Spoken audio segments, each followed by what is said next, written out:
Quero falar com você neste seminário que estamos fazendo por WhatsApp e dentro dos portais aí de Fortaleza. Espalhado para todo lugar, queremos tratar de alguns dos temas fundamentais. Quero falar de um tema que primeiro foi despertado através de um livro do padre Robert de Grandes, grande pregador americano que já está no céu, quando ele falou sobre cura entre gerações. Há também quem gosta de falar de quebra de maldição hereditária. Eu gosto de falar da cura das feridas familiares. Por que é essa diferença?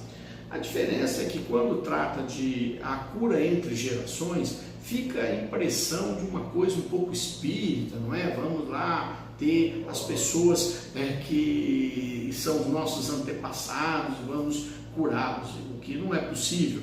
Também, quando falamos em quebra de maldição hereditária, muita gente fica arrepiada, porque fala, nossa, é maldição, e isso tudo traz um sentimento negativo.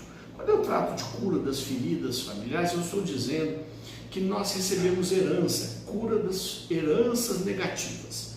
E que heranças são essas? Não é um dinheiro que você recebeu, que eu recebi, não. As heranças negativas são aquilo que nós trazemos dos nossos antepassados. Quando a gente vai estudar genética, e hoje isso avançou muito no mundo, inclusive já se procura até ter manipulação genética humana, o que somos contra totalmente, mas a gente já percebe que se conhece muito mais a respeito de quanto na vida de cada pessoa faz parte as heranças genéticas que ela recebe.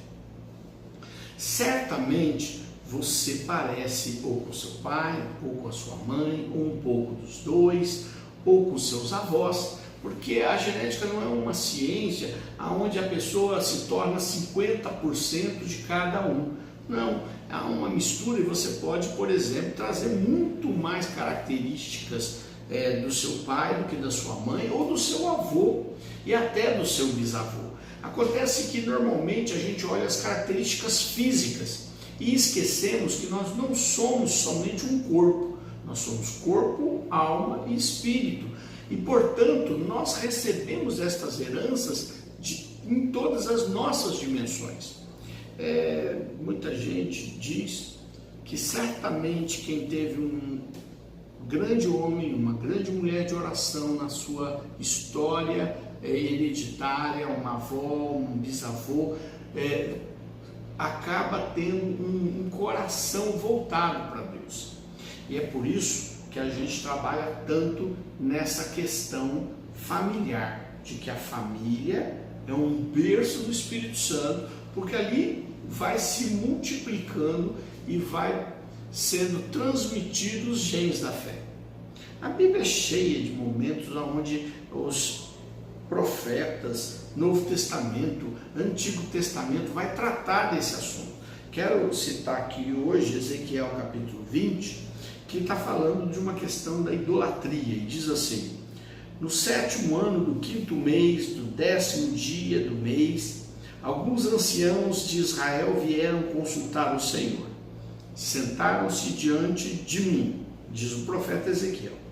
Então veio-me a palavra do Senhor: filho do homem, fala aos anciãos de Israel e dirás: assim fala o Senhor Deus, é para me consultar que vindes? Certo como eu vivo, não me deixarei consultar por vós, oráculo do Senhor Deus. Não deves julgá-los, filho do homem.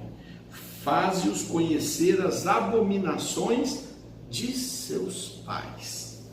Olha que o profeta continua dizendo em nome de Deus, e ele vai dizer, tu lhe dirás, assim fala o Senhor Deus, no dia em que escolhi Israel, jurei com a mão erguida a posteridade da casa de Jacó.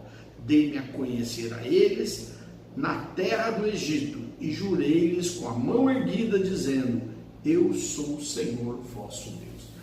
Então há uma ligação, uma palavra que passa de geração em geração. É só você observar como é que Deus trata o povo de Israel. E olha que o povo já tomou caminhos tão diversos, de idolatria, de abandono da caminhada de Deus, e Deus sempre trazendo de volta, Deus sempre chamando de volta. Há uma promessa para a posteridade. A primeira promessa e mais forte na criação do povo de Israel é com Abraão, né? Quando ele chama e diz: vou fazer em ti uma grande nação, e todos serão bem abençoados, bem-aventurados em ti. Está lá no Gênesis capítulo 12, muito forte isso. Então nós sabemos que Deus vai abençoando a história, e eu creio que a minha fé vai fazer muita diferença na vida dos meus filhos, das minhas filhas, das minhas netas, dos meus netos, dos bisnetos, porque eu sei que a minha fidelidade vai transmitir toda essa presença de Deus. É interessante, esses dias atrás, uma pesquisa de uma pessoa que trabalhava para salvar vidas em lugares de neve, em montanhas altas, e que o grande problema das pessoas que chegam lá é o problema da pressão. Você tem lugar alto, o ar é rarefeito, o sangue precisa, os glóbulos vermelhos se multiplicam mais e a pessoa pode ter problemas. Essas pessoas têm que fazer uma grande adaptação. E eles perceberam que depois de 3 gerações as pessoas já nasciam com essas alterações genéticas do sangue, que lhes proporcionava uma boa situação para viver naqueles lugares e poderem assim salvar vidas.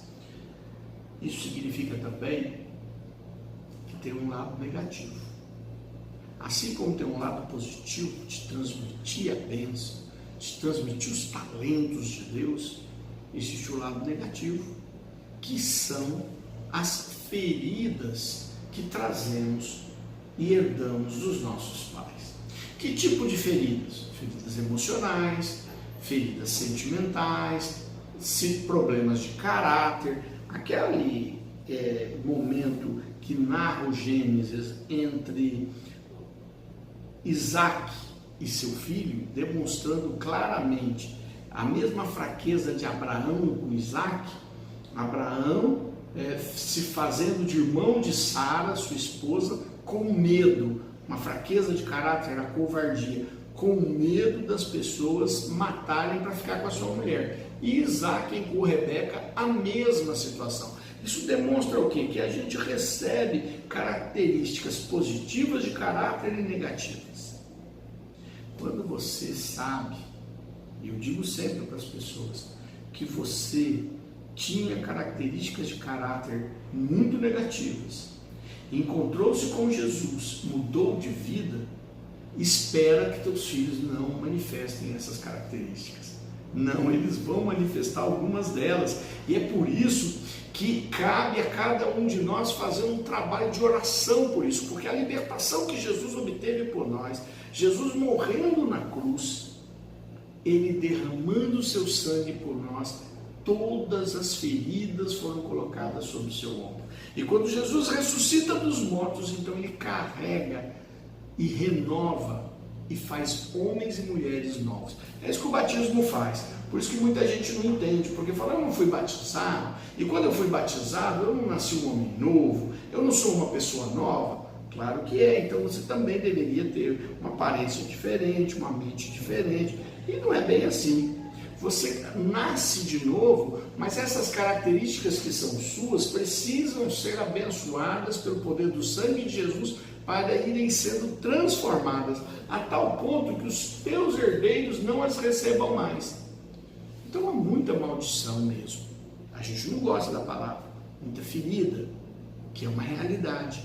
Situações de envolvimento com o mundo das trevas, com falsas religiões, com envolvimentos mais profundos que atraem o olhar de Deus de forma negativa. Por exemplo, o sangue de Abel clamava da terra por Caim tê-lo matado.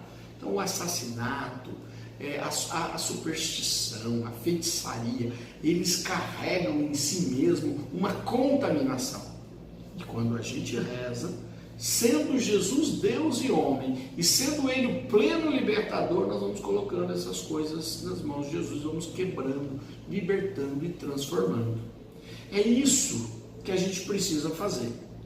Precisamos saber também que não dá para quebrar maldições, ou mesmo curar feridas hereditárias pelos outros. A gente cura em nós, isso serve para os nossos descendentes.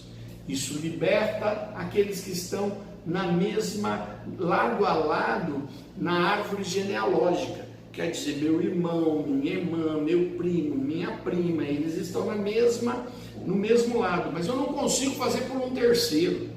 Por exemplo, seu marido, sua esposa, ele vai ter que fazer o trabalho por ele mesmo, porque as maldições da família dele estão com ele. Você pode fazer para os filhos incomuns de vocês, mas não conseguem fazer por aquilo que cada um tem que fazer. É uma libertação que cada um tem que pedir. Ao contrário de muitas vezes, quando a gente intercede para que aconteça uma cura na vida de alguém que conhecemos, ou para que aconteça uma cura interior na vida de uma pessoa com trauma, e Deus vem em auxílio e nos escuta com seu poder, nas questões hereditárias depende de uma ação pessoal, de um passo pessoal. E mais do que isso, é preciso que a gente tenha um caminhar para ter essa libertação, uma perseverança. Nós precisamos ter uma disciplina de oração. Por isso que a gente sempre orienta a que as pessoas possam escolher fazer um cerco de Jericó, uma novena junto, fundamentalmente ir à Santa Missa, oferecer os seus antepassados sobre o altar, onde Jesus ali, naquele momento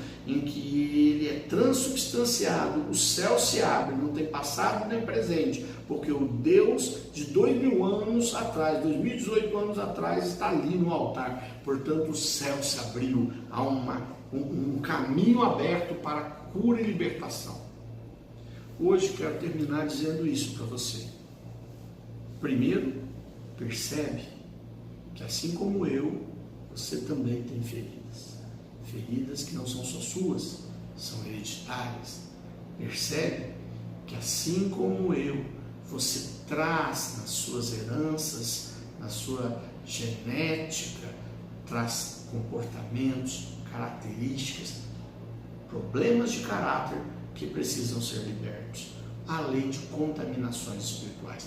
Reconhece isso, olha para elas e começa a fazer um trabalho de libertação, que exige perseverança e disciplina na caminhada de oração. Nós vamos tratar mais disso.